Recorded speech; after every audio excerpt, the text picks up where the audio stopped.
Yo, what's up everyone? This is Kaizouwar here. I had the sudden urge to talk about Phantom Breaker Omnia because it's a game I did not get into until a few months ago, and now it's completely and utterly forgotten. I remember it was when it was announced, and then no one really talked about it, and then that was it.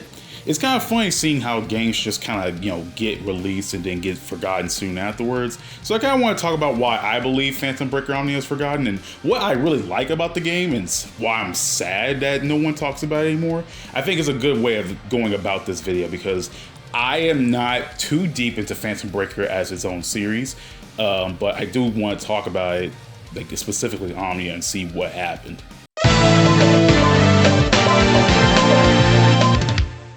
So Phantom Breaker Omnia is basically one game that's been updated since 2011.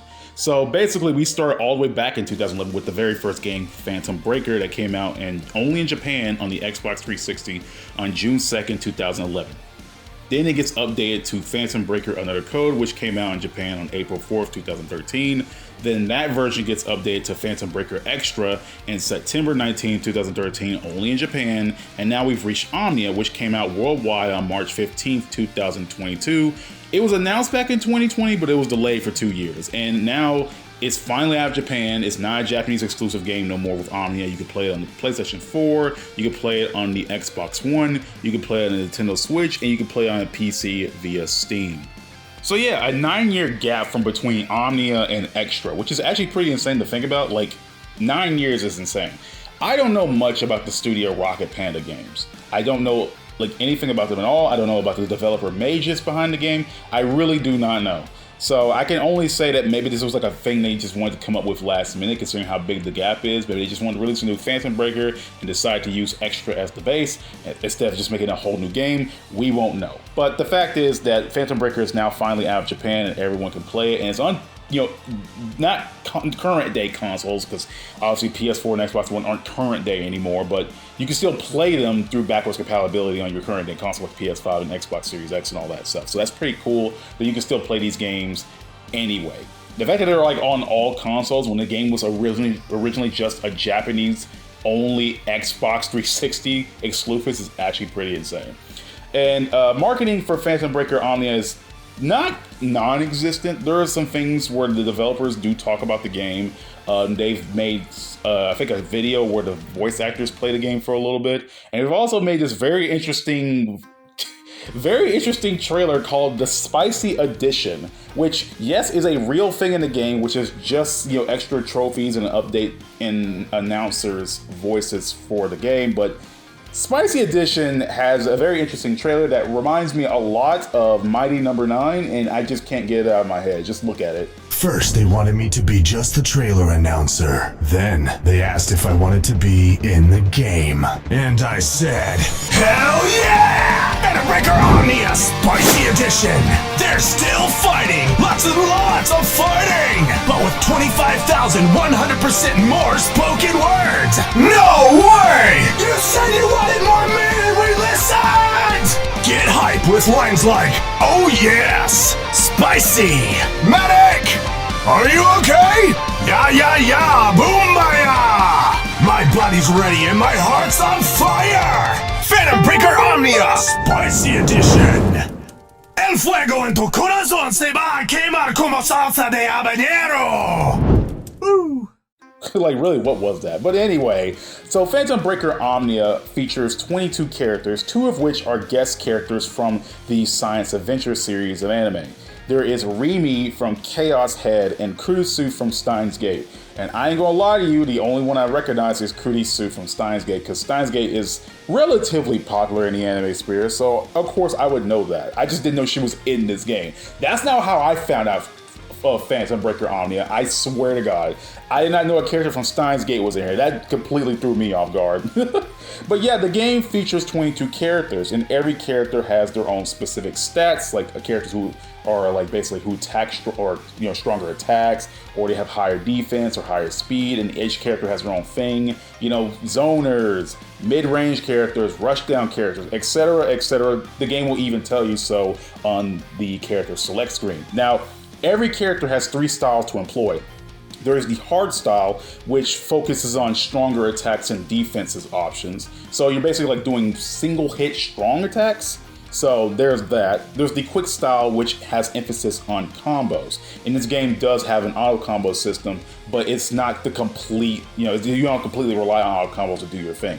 And there's also the Omnia style, which is pretty much the balanced style. And it's the style I mainly play, though I don't know what to even talk much about Omnia style, because Omnia style doesn't have like too many mechanics in this game, because a lot of the mechanics in this game are exclusive to quick style and hard style.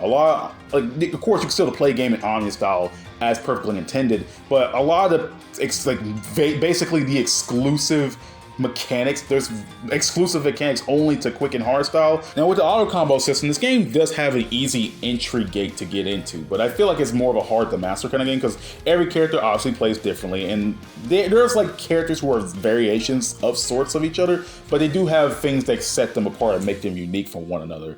I personally believe this game is pretty fun to play, but that's just exclusive to anyone else. And I play the Omnia style, and the thing about the Omnia style is that there are some mechanics, as I mentioned before, that are not in the Omnia style that you can only do in quick and hard style. For example, you have a thing called emergency state, which you basically do is a recovery option you can get out of hit stun. And people can use it by using like basically damn near all their meter. Not all of it, because the meter does go up above 100, but you can use at least 100% of it or more to activate the emergency mode. And then you can get a golden circle around you as you cancel out your hit stun, basically save you from, insane damage. You also have access to an ability known as Reflection only in the quick and hard styles, which is basically a clash that happens after from a counter burst. Yeah, you can counter your clashes through the counter burst, which I find very funny. Now the trigger is just use a counter burst before the opponent, basically hits you, and if they use a normal attack on your Reflection, they're basically stunned and left vulnerable. And if they even use a special, then they get increased pushback and basically are essentially slowed down in order to force gaps between you and your opponent. Now, being reflected does reduces their guard gauge, where there's a guard gauge in this game. And it even forces the guard to break on certain cases, right? And even in the reflection does have damage scaling. So it's kind of cool to see that like clashes also have a very important way of working in this game. I think that's super cool that your clashes, like that's something I never really heard of before. Like games do have like clashes options, but they don't have like a mechanic that like requires the clash to work, which I find really funny. And on top of that, like I just like the idea of like basically the properties of whatever attack you use force the reflection to do a different thing. If you basically do a normal attack, okay, well, you're stunned. If you do a special, you get pushed back, which I find really cool. I don't know why I find that cool, but it just seems like a really cool mechanic to have. So basically like, okay, what are they gonna use? What should I use my reflection on? Which move should I use my reflection on? How should I knock them back? Should I stun them? Which one should I use? And I think that's really cool. Now that I mentioned the clashes, I kind of want to talk about them more in a little bit detail. So obviously when you and your opponent clash, your attacks collide into each other and no one takes damage. Cool, right? So during a clash, your burst gauge will increase in accordance to the attack's level of strength. If you do like a heavy attack, then boom, it'll go up a little bit higher. If you do like a special, it'll go up higher. If you do basically a normal attack, it will go up a little bit, that stuff like that. And your tension gauge, aka your meter to do your specials, will also increase once you clash. Now when these attacks have clash, you can basically cancel it into another action. Like for example, if you use a move and you clash your opponent, it's like, okay, you can cancel it into a jump or something like that. I think that's kind of cool. Obviously there's more things you can clash into, and there's some moves you can't counter. Like for example, I think I discovered that you can't use specials, right? You can't free cancel into a special, which sucks, but that would be super cool to do, but I think it'll be super busted because you can basically super after you clash into someone and still get the upper hand. I don't know why that would be busted, but I think that would be super cool. But yeah, I don't have much to say on the clashes because again, I haven't tested it much myself, but I know of this and I think it's super cool that this game gives you the option that like it has mechanics for clashing. I think that's super cool. Not that many games really think about the clashing unless it's like something like Guilty Gear Xrd where it's just like, oh, you get danger time, right? But I think it's super cool to have this nonetheless.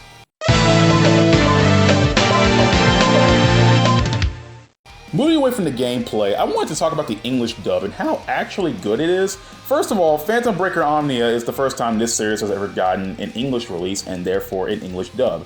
The English dub was done by Cup of Tea Productions, who I've known they've been doing no one has been doing a damn good job with picking their actors for specific games or anime or whatever. And Patrick Seitz does the voice directing. And Patrick Seitz is a well-known anime voice actor, and he does a really good job at picking people specific for these characters. He's picked up the likes of Erica Mendez himself. He actually voices a character in this game, because of course he does. He's chosen Kira Buckland, Christina V, Sarah Ann Williams, Erica Lindbeck, Caitlin Glass, Matthew Mercer, Demand Mills, Cassandra Lee Morris, Lucy Christian, Carrie Savage, etc., etc. These are all big names in the anime and video game, like at least Japanese video game scene. And it's nice to see all these characters, get voiced by the best of the best. And it's nice to see that this game even had the effort to have a dub put in. I think that's super cool. Like, because hell, it got me interested. That's one of the main reasons I even chose this game to begin with, because it was dubbed. And I think that's one cool thing. All the characters' voices fit pretty well. They all do a damn good job of what they're given. My special shout out goes to a woman named Felicia Angel, if I'm even saying her name right, because she voices my main, Sophia. And she does a really good Russian accent. I don't know if she's Russian or not, but the fact that they actually have her subtitles in Russian at some points and have the translated words next to it to show what she's saying in Russian, I think that's a nice little detail that some games just don't even have, unless you're like Tekken, and even though you don't even really see it, you just see it all in English, but the characters speak a different language. But it's done to actually put the actual like Russian language there, and then put the English translation next to it while the character speaks in Russian. I think that's super cool. I don't know why some games don't do that too often, but I feel like there should be at least an option where people the subtitles would say what they're saying with an English translation next to it. I think that would be super cool. But yeah, everyone sounds awesome. That's mainly the main reason why I wanted to buy this game in the first place, because like a bunch of good anime voice actors are in this game. I haven't changed the game to Japanese, so I can't really speak on it, but yeah, the dub is amazing. Like, the dub is just a damn good dub. I also want to give a small shout out to the music, because the music is actually pretty damn good. My favorite song personally in the game is The Chosen Ones, which is the character select theme. I really do like it. And honestly, Rocket Panda Games upload all their songs to their YouTube channel. They even done so for their side games like Phantom Breaker Battlegrounds, which I find really impressive. A lot of game companies just don't do that. I think that's super awesome. So definitely go check them out when you got a chance to. I definitely like their songs, and I hope they get to make more. Hell, they even made lo-fi remixes of their songs just exclusive for their YouTube channel, which I wish they put into the game, but that's neither here nor there. But still, the point is, good music. They really make some good music. They got some good composers at the studio.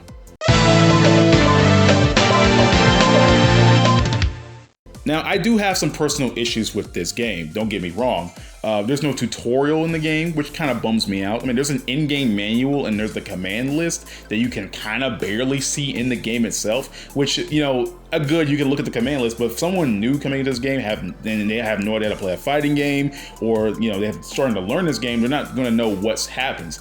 Like, hell, the only reason I even know about the mechanics, like, in decent enough details, because I had to go look at external sites like Dustloop, which I think that's not a bad thing, like an incredibly bad thing, but I feel like the game should definitely tell you how, like, it works, like actually how it's supposed to play. I think it not having a tutorial is a bad thing. Again, it has an in-game manual, but that's an in-game manual. That's not really a tutorial. That's just a manual telling you what is up with the game. You know, how's this game, and it's not even like a really in-depth in-game manual. So I don't know. I think that's some, you know, dock some points against that. I really believe they should have had at least a tutorial, or at least like a combo trial thing to tell you how it works and how the moves will, you know, connect to each other, or how the mechanics work. You're kind of just jumping in blind if you know, never checked out the in-game manual. I don't think that's someone's first instinct, because they have a tutorial, like, little blip on the menu.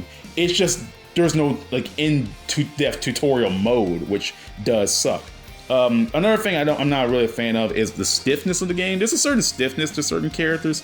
Granted, this is a game from like 2011, and it's been constantly updated since then, so I'm not gonna, like, you know, give too much of a rag. I mean, I played other games that felt stiffer, like Koihime. But I don't know. I mean, it just feels kind of wonky, but the game doesn't feel bad to play. It's just it's a little bit stiff. It's not like so stiff where it just like ruins the game and every character just feels like they're, you know, like freaking PNGs and JPEGs being moved around the screen. That's how. No. It's not that. It's just a little bit stiff, especially in the hard mode, in the hard style mode, where you kind of have to play your character as like your character's like slower. They only do like really strong like single hit strikes, stuff like that. But that's just only a mode, and that's just only my opinion. You know, maybe other people don't feel the same if they played it, but I'm just gonna tell you, you're gonna feel a little bit of that jank, just if you want to even play this game. Another thing that I'm not a fan of, and this is kind of my personal thing, like really personal to me, arcade mode. I love arcade mode in fighting games. Always advocate for arcade mode in anything if they do it right? Phantom Breaker Omnia is by far the one fighting game that surprised me with its arcade mode in the weirdest way. So normally when you play arcade modes in fighting games, it makes you fight a certain amount of opponents, right? It may be 5, like you have an option to do so in like Street Fighter 6, right? Or you can do 5 or 12, if I remember correctly. Or like in BlazBlue, you can fight up to 8 people. It's like that, right? But in this game, arcade mode makes you fight all 20 characters. And I have no freaking idea why. Because at that point, that's just a time attack or a score attack or something like that. It's either one. It's not even arcade. I don't know why arcade makes you fight everybody in the roster. I think that's such a weird thing. I don't know if that's a good thing or a bad thing. I don't personally like that because I feel like arcade mode should have just been like 8 fights and done, and you like maybe you get an ending, but no, you just basically fight all 20 characters. I guess it's like a survival mode in a sense, even though you do heal between rounds, but like I guess that doesn't really count either. But yeah, arcade mode, weird. Arcade mode's super weird to me. I don't know why they chose to do it that way, but I'm not gonna make this part any longer than it has to. Arcade mode's just weird. I don't know why you have to fight every single character, but I guess it is what it is. Also, one more thing I gotta talk about is the fact that this game does not have rollback netcode. And normally I don't really make that a point in my video. I don't like saying, okay, rollback netcode doesn't exist, therefore the fighting game is dead. No, I don't like saying that because these games are still fun at the end of the day without the rollback netcode. But I think it not having rollback is one of the things why people just didn't check it out. This game came out in 2022, and this is around the time where every fighting game coming out is getting rollback netcode one way or another, and it's become the standard by that point, right? So Phantom Breaker Omnia comes out, no rollback netcode. Of course, Rocket Panda Games and Mages are small studios to my knowledge, so of course they can't add like crazy stuff in it. I'm amazed they even added a dub to this game, but it kind of bums me out that there's no rollback netcode, so people will at least give this game another shot. I don't know if it has to do with the architecture of the game, because some games just can't get rollback due to the fact that they have dual console releases, like for example, BlazBlue Central Fiction on the PlayStation 4. It was released on the PlayStation 3, and that's generally why the PS4 version can't get rollback, so they had to do the Steam version, right? Same thing goes for Guilty Gear Xrd Rev 2. That game was also a PS3 game and as well on the PS4, and they couldn't give that rollback, so they had to do it on Steam. That kind of thing, right? So I don't know if it's because how old Phantom Breaker Omnia's architecture really is, because this is a game from 2011.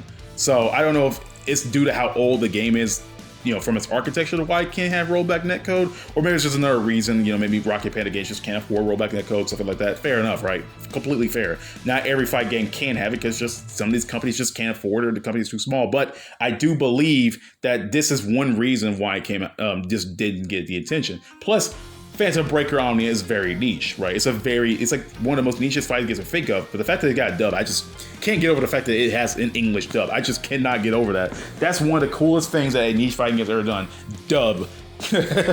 But despite all these issues, and despite knowing the reason probably why Phantom Breaker Omnia just didn't get the attention that it received, you know, it's an already niche game, it didn't have rollback. Those are probably the main two factors.